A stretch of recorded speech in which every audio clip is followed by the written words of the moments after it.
A federal judge in Mexico recently questioned a Mexico City law that is supposed to protect the citizens' right to mobility and movement. The judge declared that the law actually denies citizens the right to free speech and protest. Our correspondent Clayton Kahn with more on the judge's interpretation. Mexico City's metropolitan area has a population of about 21 million, making most commutes time-consuming and streets highly congested with traffic. With this in mind, the city's assembly passed the so-called mobility law in 2014 to protect the citizens' right to free movement.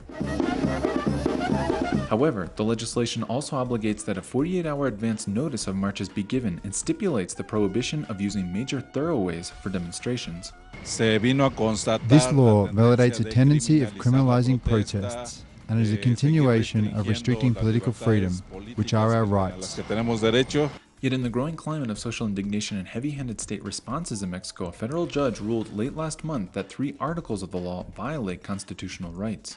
They are recognizing that this law is restrictive, that it violates guarantees and civil and human rights, and that it impedes the exercise of a free protest and free transit. Although Mexico City officials are appealing the federal judge's ruling by taking their fight to the country's Supreme Court, activists say the decision sends a sharp message to other state governments. This is a message to the federal district government, but it is also a message from a federal judge, a federal legislator, against similar laws such as those in Puebla or Quintana Roo, that the right to protest, the right to organize, the right to public space is a right that is specially protected. Rights activists affirm that since the start of the current administration of President Enrique Peña Nieto, an effort by state and federal authorities to limit or even criminalize different forms of public protests have increased.